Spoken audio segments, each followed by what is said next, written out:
छाता bar association के अध्यक्ष प्रकाश सिंह यदुवंशी, सचिव विजय कुमार एवं बार के अन्य वरिष्ठ अधिवक्ताओं के द्वारा आज तहसील में एक प्रेस वार्ता आयोजित की गई। प्रेस वार्ता आयोजित के दौरान सभी अधिवक्ताओं ने बार ऑफ काउंसिलिंग द्वारा जारी किए गए पत्र की सराहना की। वहीं प्रेस वार्ता आयोजित करने के बारे में बार एसोसिएशन छाता के अध्यक्ष प्रकाश सिंह यदुवंशी एवं अन्य अधिवक्ता गणों के द्वारा बताया गया कि पिछले कुछ वर्षों से छाता बार से निष्कासित कुछ अधिवक्ता गणों के द्वारा छाता में अधिवक्ता कल्याण एसोसिएशन नाम से एक संस्था बनाई गई है। पत्र दिनांक 2 जुलाई के द्वारा बार छाता एसोसिएशन ने आरोप राज्य विधिक परिषद उत्तर प्रदेश को बताया कि कुछ लोगों के द्वारा छाता में विधि संबंधित कार्यों में रूढ़ा बनकर रोक लगाई गई जाती है और जनता में इसका गलत संदेश अधिवक्ताओं के प्रति जाता है। ये लोग नियम विरुद्ध तरीके से बार एसोसिएशन छाता के कार्यों में हस्तक्षेप करते हैं। अधिवक्ता कल्याण एसोसिएशन के लेटर पैड का गलत इस्तेमाल कर अधिकारियों को गुमराह करते हुए नो वर्क प्रस्ताव, वकालतनामा की बिक्री, अनेकों प्रकार के पत्राचार न्यायिक एवं प्रशासनिक अधिकारियों से किया जाता है। समस्त तथ्यों पर संज्ञान लेते हुए बार ऑफ काउंसिलिंग उत्तर प्रदेश के अध्यक्ष को अवैधानिक तरीके से गठित किया जाना बताया गया है। राज्य विधिक परिषद उत्तर प्रदेश के अध्यक्ष ने पत्र में कहा कि छाता बार एसोसिएशन छाता जिला मथुरा बार काउंसिलिंग ऑफ उत्तर प्रदेश से समृद्ध बार संघ के हैं। इस मौके पर छाता बार एसोसिएशन के अध्यक्ष एंड प्रकाश सिंह यदुवंशी, सचिव कुमार, इस मौके पर छाता बार एसोसिएशन के अध्यक्ष एंड प्रकाश सिंह यदुवंशी, सचिव विजय कुमार शर्मा, अजय सिंह यदुवंशी, चंद्रपाल सिंह यदुवंशी, लेखराज सिंह, गौड़ मुरारी, लाल पचौरी, रोहिणी शर्मा, हरिंद्र सरस्वत, रुचि चौधरी, अजय चौधरी, रमेश चंद्र शर्मा, के गोला, मनोज गौतम, दुर्गेश, देवराज सिंह, हरिओम शर्मा आदि लोग मौजूद रहे। तहसील छाता जनपद मथुरा से चौधरी भगत सिंह की रिपोर्ट। प्रेस कॉन्फ्रेंस बुलाई है, क्या कारण है? देखिए, छाता बार एसोसिएशन एक बहुत पुरानी संस्था है जो bar council of Uttar Pradesh से रजिस्टर्ड है और उसी संस्था के साथ सभी साथी काम कर रहे थे। कुछ लोगों ने, जो 5-6 लोग हैं, जो अपना एक वर्चस्व यहाँ स्थापित करना चाहते हैं, एक सोसाइटी से एक फर्जी संस्था बना ली और पैरेलल जुडिशियल ऑफिसरों को नो वर्क देकर परेशान कर रहे थे, जगह जगह इस्तेमाल कर रहे थे उनको, जब उस संस्था का कोई लीगल जो अस्तित्व है वो कतई नहीं था। इसलिए बार काउंसिल उत्तर छाता बार एसोसिएशन ने एक शिकायत की और शिकायत पर बार काउंसिल उत्तर प्रदेश ने संज्ञान लिया है। संज्ञान लेने के बाद एक आदेश माननीय जनपद न्यायाधीश महोदय को, माननीय जिलाधिकारी महोदय को भेजा है और भेजने के बाद ये कहा गया है ये एक पैरेलल फर्जी संस्था इन लोगों ने चला रखी है, लिहाजा इनका कोई भी प्रस्ताव या कोई भी वकालतनामा प्रयोग में न लगाया जाए। ये लोग पिछले 4 साल से आम जनता को, मैं अध्यक्ष हूँ, मैं सेक्रेटरी हूँ, मैं फलां हूँ, इस तरीके से गुमराह करते हुए चले आ रहे थे। अलावा इसके जो प्रशासनिक अधिकारी हैं उनको भी गुमराह कर रहे थे। अब bar council of Uttar Pradesh ने इसमें संज्ञान लिया है, अध्यक्ष सेक्रेटरी द्वारा इसमें प्रयास किया गया और संज्ञान लेने के बाद लिखित में माननीय जनपद न्यायाधीश महोदय को, डीएम महोदय को भिजवा दिया गया है और bar council of Uttar Pradesh शीघ्र ही इस संस्था के खिलाफ कानूनी कार्रवाई करने जा रही है। ये छाता बार एसोसिएशन कब से चली आ रही है? छाता बार एसोसिएशन को जब से छाता में कोर्ट आई है तभी से चल रही है। बहुत पुरानी संस्था है, bar council of Uttar Pradesh से रजिस्टर्ड है और एक न्यायालय में एक ही संस्था रह सकती है जो bar council of Uttar Pradesh जिसको रजिस्ट्रेशन कराता है। और प्रेस कॉन्फ्रेंस की जा रही है, क्या कुछ विषय ये है कि हमारे यहाँ कुछ अधिवक्ताओं जो हमारी बार से निष्कासित है उन द्वारा हमारे संघ की समिति गठित करके बार का रूप दे करके वो अवैध रूप से चलाई जा रही थी। तो जिसके संबंध में हमने एक शिकायती पत्र बार काउंसिल इलाहाबाद को भेजा था, उस पर बार काउंसिल ने संज्ञान ले लिया और उनके सारे अधिकार न्यस्त कर दिए। ये कहाँ का, किस बार का मामला बता रहे हैं आप? ये अधिवक्ता कल्याण एसोसिएशन है कोई, ठीक है जी। ये जो एसोसिएशन बनाई थी, क्या ये वैसी बना दी थी या इसका कोई नहीं, ये तो एक समिति है, एसोसिएशन बार नहीं होती है, ये समिति है, ये आगरा से रजिस्टर्ड होती है, जबकि बार काउंसिल इलाहाबाद से रजिस्टर्ड होती है और बार एक जगह एक ही बार रजिस्टर्ड होगी, ना कि 2-2 हो जाएंगी। ये तो अवैध रूप से चला रहे थे, वकालतनामा भी अवैध रूप से भेज रहे थे, इनके खिलाफ तो FIR वगैरह भी होनी चाहिए।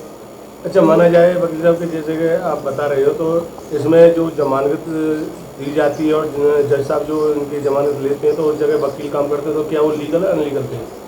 ये तो अब जुडिशियल जवाब देगी इस बात का। तो इस तरह का मामला कितने वर्षों से चल रहा है यहाँ पर? ये करीब 3-4 सालों से चल रहा है, 4-5 साल हो गए। कितने आपकी उसमें बार में सदस्य हैं? और ये हमारी बार में कुछ असामाजिक तत्व थे जो बार में विद्रोह वगैरह पैदा कर रहे थे, तो उनको असामाजिक तत्वों को हमने निकाल लिया था। उन लोगों ने ये संस्था गठित की थी और वो ही थे। सचिव साहब बताएंगे कि आज आपने प्रेस कॉन्फ्रेंस की है, किस कारण से की है? मैं आपको बता दूं,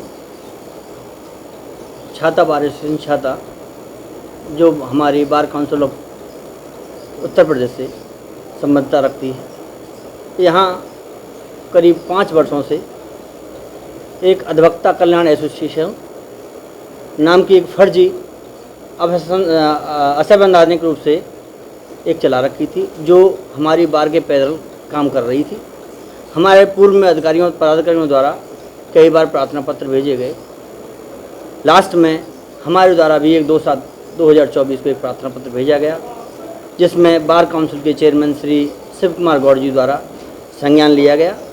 उनके द्वारा ही एक पत्र जारी किया गया है कि जो लोग जो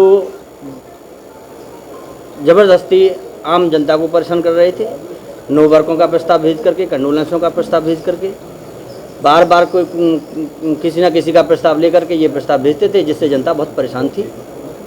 अधिवक्ता भी परेशान थे क्योंकि काम होते नहीं थे, अधिकारी भी परेशान थे। वो ये कहते थे कि हम छाता बार के प्रस्ताव को माने या कल्याण बार के। तो हमने इस संबंध में भी जिला जज महोदय से अपने अधिकारियों से कहा, तो उन्होंने कहा कि कोई आदेश करा के लेके आइए, जिससे ये पता चले कि आप कौन सी संस्था सत्य है और कौन सी फर्जी है। तो हमारी बार काउंसिल ऑफ के चेयरमैन श्री शिव कुमार गौड़ जी ने ये प्रस्ताव पारित किया है कि जो कल्याण एसोसिएशन जो संस्था थी वो फर्जी है, असंवैधानिक रूप से कार्य कर रही थी। वो वकालतनामा छाप करके और लेटर पैड का दुरुपयोग कर रहे थे। इसलिए बार काउंसिल के चेयरमैन साहब ने इसको पूरी तरह से ख़त्म कर दिया। तो क्या वो संस्था रजिस्टर्ड नहीं थी? क्या वो संस्था रजिस्टर्ड होती तो बार काउंसिल के चेयरमैन द्वारा ये ऐसा काम नहीं किया जाता। आपके छाता बार एसोसिएशन में कितने वकील हैं? हमारी छाता बार एसोसिएशन में करीब 2 से 1 और जो दूसरी समय में संस्था चल मेंबर रही हैं। थी, उसमें कितने अधिवक्ता हैं? अधिवक्ता हमारे कहाँ, उसमें तो हमने हमारे जो मेंबर थे, हमारी बार ने पूर्व पदाधिकारियों ने उसको बहिष्कार कर दिया था, उनका बहिष्कार कर दिया था। उन्हीं के द्वारा ये फर्जी बनाई गई थी। छाता बार एसोसिएशन द्वारा एक प्रेस कॉन्फ्रेंस की जा रही है, क्या कुछ विषय? प्रेस कॉन्फ्रेंस जो है पदाधिकारियों के द्वारा, हमारे अध्यक्ष जी के द्वारा, हमारे सचिव साहब के द्वारा बुलाई गई होगी। ये इसलिए बुलाई गई है कि एक लेटर जारी हुआ है bar council of Uttar Pradesh का, जिसमें bar council of Uttar Pradesh ने यहाँ जो एक भ्रम की स्थिति बनी हुई थी, कुछ चंद अधिवक्ता क्या कोई, उनमें ज़्यादातर नॉन प्रैक्टिशनर लोग ही हैं जिनका कोई वकालत से लेना देना नहीं है। वो उनमें 2-4 अधिवक्ता हैं जो प्रैक्टिस करते हैं, वो उनके साथ मिल करके उन्होंने यहाँ छाता बार एसोसिएशन छाता के पैरेलल एक संस्था दर्शाना शुरू कर दिया। इससे अधिकारियों में भी भ्रम की स्थिति बन गई और जनता में भी भ्रम की स्थिति थी। जबकि जो वैध संस्था है बार एसोसिएशन जो होती है, वो bar council of Uttar Pradesh से संबद्ध होती है, उसकी बाकायदा संबद्धता मिलती है और 5 साल के लिए उसका 5 साल बाद, प्रत्येक 5 साल बाद रिन्यूअल होता है। तो इनका ऐसा कुछ नहीं, कोई संबद्धता है नहीं। ये तो एक सोसाइटीज़ हैं, जो कि मैंने भी एक सोसाइटी रजिस्टर्ड कराई हुई है। यदि मैं भी कहने लगूं कि बार है अधिवक्ता सुरक्षा समिति, एक मैं भी रजिस्टर्ड, जिसमें 500 मेंबर हैं, आगरा तक के लोग हैं उसमें। अभी जैसे कि फर्जी संस्था बताई जा रही है, तो क्या इनके खिलाफ कुछ कार्रवाई की जाएगी? हाँ, वो बार के लेवल से बार के अध्यक्ष सचिव महोदय ये कार्रवाई करेंगे। उधर chairman bar council of Uttar Pradesh के जो चेयरमैन हैं माननीय शिव किशोर गौड़ जी, वो भी उसमें अब उसको अमल में लाएंगे कि किनके द्वारा क्या गलतियां की जा रही हैं। तो जांच उसमें अब बैठ रही है। जांच के बाद bar council of Uttar Pradesh के लेवल से कार्रवाई होगी। क्या फर्जी संस्थाओं में फर्जी अधिवक्ता भी होंगे फिर? नहीं, फर्जी अधिवक्ता फर्जी नहीं होते, ऐसा है। इसका एक प्रोसेस होता है। प्रोसेस ये होता है कि एनरोलमेंट अधिवक्ता व्यक्तिगत कराता है बार काउंसिल में, पर जो एक संघ बनता है वो bar council of Uttar Pradesh और बार काउंसिल ऑफ इंडिया के अधीन काम करते हैं प्रत्येक जगह। एक स्थान पर एक ही संघ काम कर सकता है और एक ही संघ को मान्यता मिल सकती है। संबद्धता केवल एक संघ को मिलेगी। हमारी छाता बार एसोसिएशन छाता बहुत पुराने समय से संबद्ध है और रेगुलर चली आ रही है।